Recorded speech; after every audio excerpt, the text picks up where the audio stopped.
You're listening to Rewritten Fates, a dark fantasy romance series. Book 1, The Condemned Duchess. Chapter 7, The Hidden Power. The ballroom erupted into a symphony of chaos. The silence that had held the court captive shattered, replaced by a storm of confused, frantic whispers that rose toward the vaulted ceiling. What was that magic? That wasn't corruption. It was something else. The Saintess's ritual, it failed. Servants scurried through the crowd, trying to maintain a facade of order, while the musicians awkwardly resumed their playing. They struck up a jaunty tune, as if the sheer force of a violin could smooth over the impossible event everyone had just witnessed. But the damage was done. The ritual had exposed the truth, just not the version the Saintess had prepared. I stood frozen in the center of that empty marble circle, my heart hammering a frantic rhythm against my ribs. The silver light had vanished, retreating as quickly as it had arrived, but I could still feel it. It was a quiet, cold pulse beneath my skin, waiting, watching. Lyra recovered with the speed of a professional. Of course she did. She turned gracefully toward the crowd, her radiant smile returning as if the shattering of her own divine spell was merely a planned flourish. Magic can sometimes react unpredictably when it encounters a soul in transition, she said gently, her voice carrying effortlessly over the din.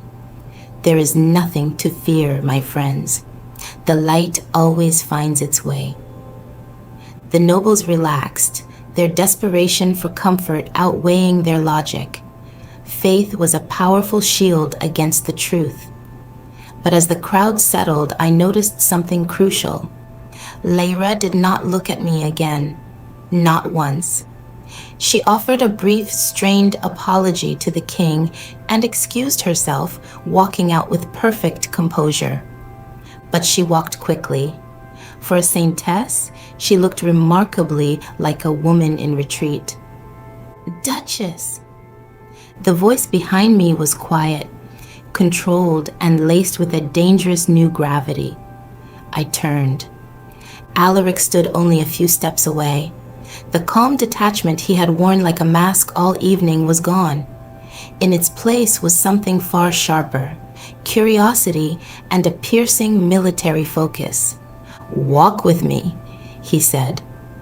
It wasn't a request, it was a command that brooked no argument. The crowd parted like the Red Sea as we moved toward the exit. No one dared to stop the Duke, though their eyes followed us with a feverish fascination. The corridor outside was a vacuum of silence. The music faded into a dull thrum behind the heavy oak doors as Alaric led me through a labyrinth of marble halls lit by flickering rows of candles.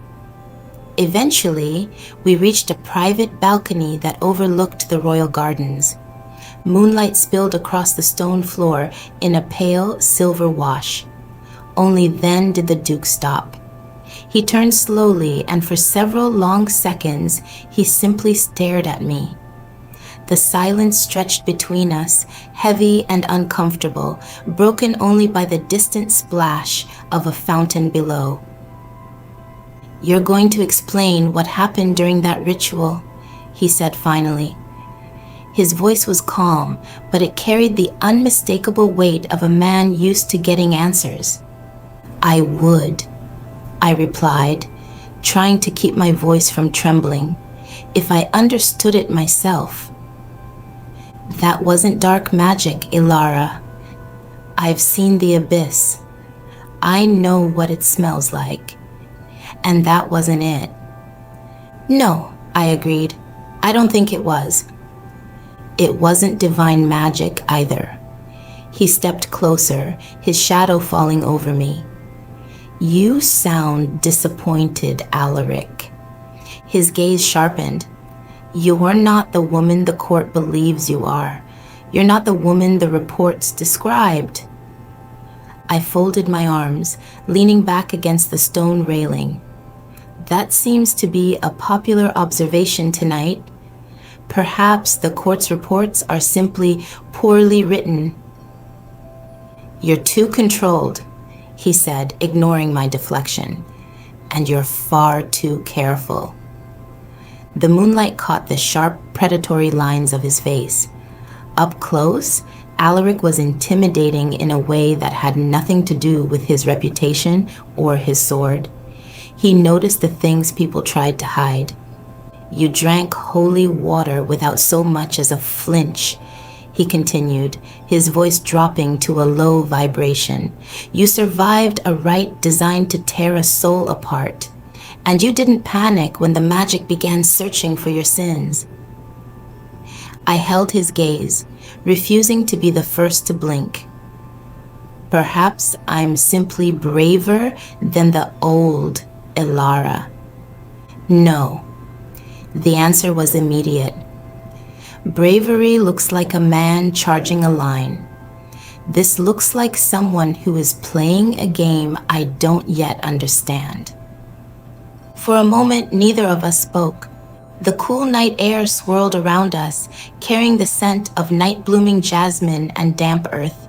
Suddenly, Alaric reached out. His hand closed gently, almost tentatively, around my wrist. My pulse jumped under his touch.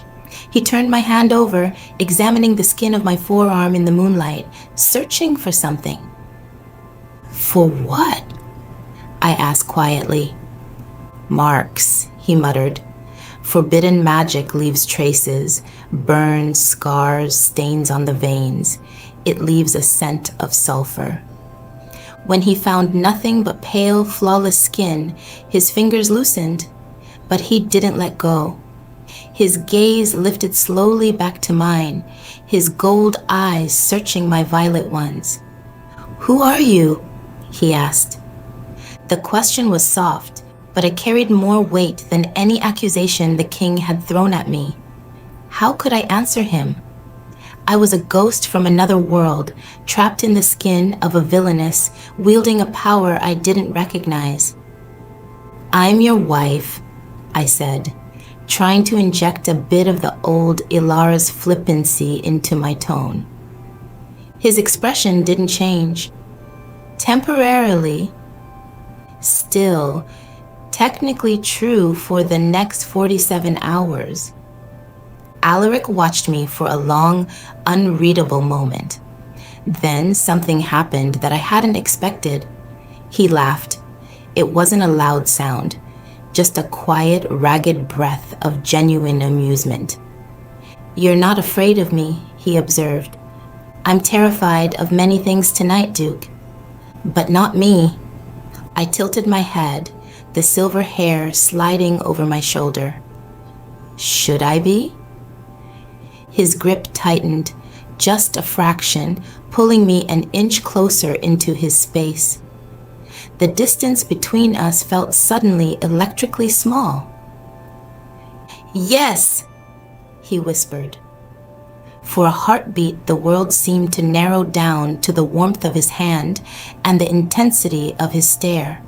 Then he released my wrist and stepped back into the shadows.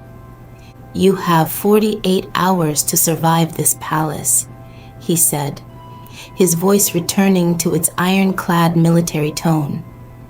The Saintess will not forget what happened tonight. She cannot afford to let a mystery like you go unsolved. I didn't expect her to offer me tea and an apology. If she decides you're dangerous, his gaze hardened. She will destroy you, and the king will provide the wood for the fire. I nodded slowly, the weight of my reality settling back onto my shoulders. I know. The Duke studied me one last time, as if memorizing the way the moonlight hit my face. He turned toward the corridor, but paused at the edge of the light. Without looking back, he spoke one final time. If you're hiding something, Duchess, you should decide soon whether I'm your enemy or your ally. Then he walked away, his footsteps fading into the darkness of the palace. I was left alone on the balcony, the silver light of the moon feeling like a cold weight on my skin. For the first time since I'd woken up in this body, I wondered if the Duke might be the only person in this world who could actually help me rewrite my ending. Or if he would be the one to personally see it finished. But in the royal court, nothing is ever truly over. Secrets move in the shadows, and every choice rewrites fate. Continue the story in the next episode of Rewritten Fates, and subscribe so you don't miss what happens next.